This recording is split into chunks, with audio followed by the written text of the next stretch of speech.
Hi, this is Jeff Holsinger with Team Horizon.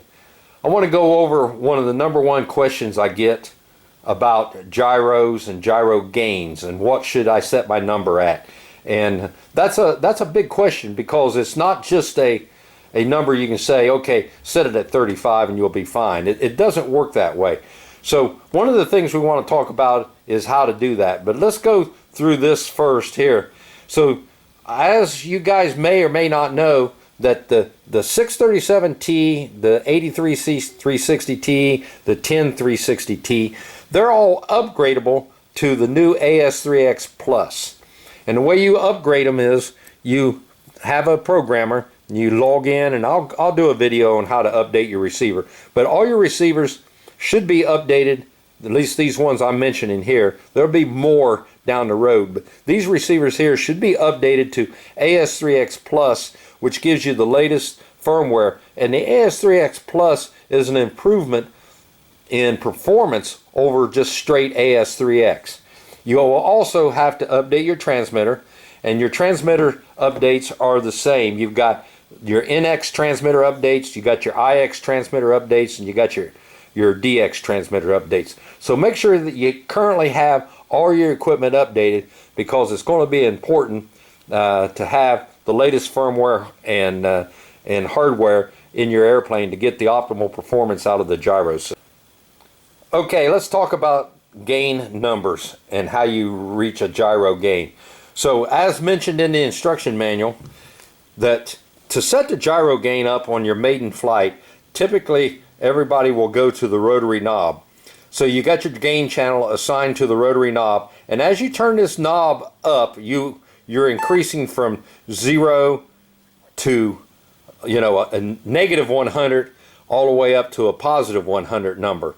So as you increase the gain, you'll get to a point where the ailerons may start to break. If they start to wiggle, then you've reached the amount of gain that you can actually use. Then you got to back it down some. So say that number ends up being 30. Okay, there's a way to optimize that gain number. And the way to optimize that gain number is, let's just look at a servo here, for example. And this is just a little plain generic servo. But what I'm going to tell you is, typically you want the servo arm to be as short as possible so that you can achieve the largest gain number and have the same results.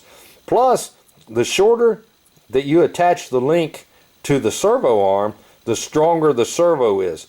The servo is the strongest at the first hole than it is out here at the last hole.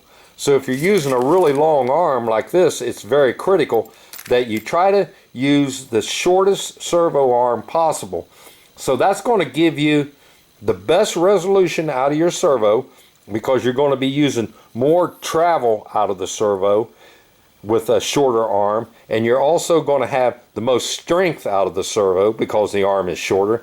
Plus, you're going to be able to run higher gain number on your gyro system because of the servo arm being shorter. Now, I do know that there are some incidences where you cannot use short servo arms, and like on the MB339 that's sitting here, and you know, just look back at the rudder. I'm just using a servo arm that's just long enough to achieve the throws that I want, and mechanically comes out of the fuselage. So I don't have a real long arm on there. I'm using the shortest arm as possible. I'm going to show you on the aileron channel for this particular airplane what I mean by that. So if you look at the numbers here on my aileron, you'll see that my dual rate number is 100 on high rate, mid-rate, then mid-rate's 80, and low rate's whatever it is, 70. So I'm using all the resolution possible out of my servo, and I've done that by using as short as arms as possible. I wouldn't want my dual rate numbers to be like 45, 35, 25, because I'm cheating myself at that point. I'm not using the full potential of the servo, and I'm not using the full potential of the gyro system. So just use the servo arm that's going to achieve the amount of throw that you need, but not extra. Don't be going in there and turning down dual rates because you got 3D throws on your airplane and you don't need 3D throws. So it's kind of a balancing act. I guess I'm trying to make the point is that the shorter the arm to achieve the amount of throw that you need on the airplane, that's the optimal position that you can use with setting up the gyro number.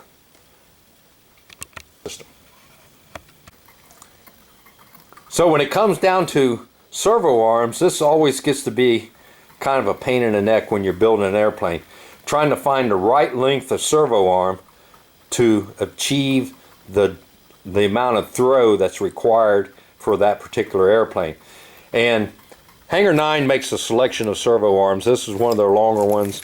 This one's one of their shorter ones. Spektrum also makes some servo arms here. So, you know, you'll have to dig around, and here's another servo arm, probably not available anymore, that one. But you'll have to dig around, and even, you know, some third-party servo arms to get the arm that you might need to get it out of the fuselage, or get it out of the surface, out of the aileron, out of the rudder, or out of the elevator. So remember, keep that arm as short as possible, mechanically possible, to get the throw you need. You really don't want to be going in your radio and turning down your dual rates to some kind of ridiculous number, even though it's handy to set an airplane up that way. But just take the extra time and do it right. My dual rates on high is 100%.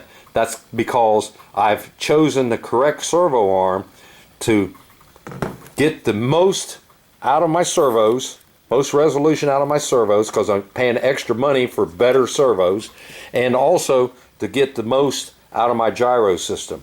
So bottom line is, try to run everything at 100% on high rate if you can on throws, and not really do a whole lot of turning down. And you achieve that by doing the mechanical thing, which takes longer than just jumping in your radio and turning it down.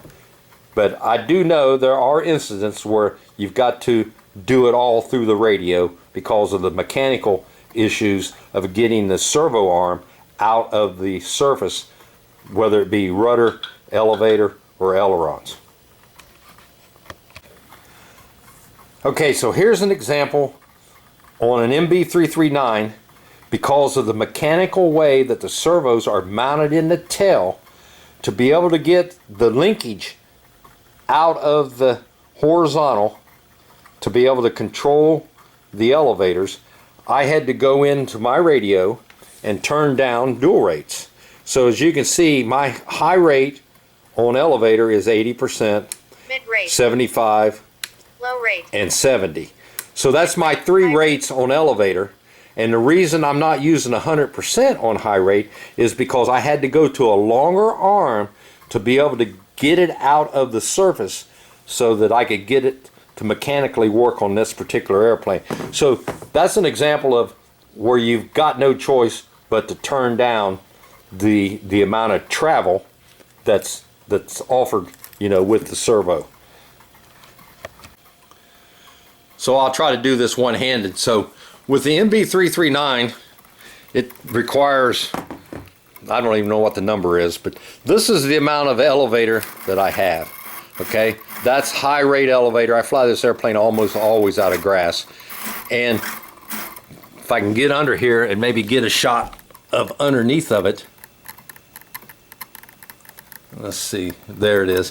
You can see that my horn just barely comes out of the elevator. Now that's at 80% is high rate. Now if I had a real long horn on there, which you know you're tempted to do because the short horn's a little harder to actually hook up and adjust, instead of having an 80 number, I would probably have like a 60 number or a 50 number. So at that point I would be losing resolution of the servo, and I would also have to run my gain lower on the elevator than what I really wanted to run. So having the short arm that barely comes out of the surface like this one does allows me to get the most out of my servo resolution, and also I'm able to run higher gain numbers on this surface because my servo arm is shorter. It's closer to the center. So being closer to the center gives me more strength out of the servo. It also gives me the ability to run higher gains and run higher dual rate numbers. Okay, so I'm going to show you my gain numbers on this particular airplane. Now, a lot of you guys are used to, see if I can point this out, that 0 used to be off and anything below was heading hold, for example. Anything above 0 would be rate mode. In the new AS3X Plus software, negative 150 or 100 is actually off. So as I go up the scale, I turn my gain up. So right there is a gain number of 30. Okay, then there's a high gain number of 35. So that's above the center point.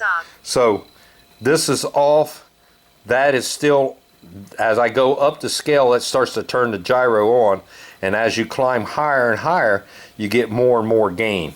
So it's a little different than some of the other gyro systems where 0 used to be off. Anything down here, like in a Cortex, would be heading hold. Anything above here would be rate mode. AS3X Plus, this is off, and as you climb the scale, you increase gain. So it's just a number. It doesn't mean anything that you say, okay, everybody set theirs at 30. I've seen some of them really down here real low. I've seen some of them have to go into the software programming and go to 2x. And what I mean by 2x and 3x is when you've went all the way to the top to 100 and you still haven't got the oscillation out of your ailerons or elevator, then you might want to try 2x. And when you go to 2x, that just doubles the amount of gain. So then you'd start down low again and you'd start turning up your knob until it started to break. But you've already exceeded the 100 and you're starting over again, and now you're climbing the scale again, if that makes sense. But there, you'll see it in the menu when you're doing your forward programming. There will be 1x, 2x, and 3x. Typically, almost all the time, you'll be able to achieve what you need on 1x. I've only seen it once or twice where you actually got to go to 2x and do the same kind of setup. But most of the time it's always done with just 1x. Well, I'm hoping that makes sense. I know it got a little long, but you know, that's kind of the setup on the new AS3X Plus. It also explains any other type of gyro. If you're using some of the other manufacturers' gyros, it's the same thing. The shorter the arm, the higher the gain, the more resolution you get out of the servo. So as a rule of thumb, try to take that extra time that it takes to get the proper servo arm so that you mechanically get the throw that you need, but you're not having to turn the dual rates or the travel way down in your radio system. If you guys got any questions, give me a call. My phone number is pretty easy to find, and I'd be glad to talk to you on the phone and help you on a one-to-one basis if you need some help. Thanks again.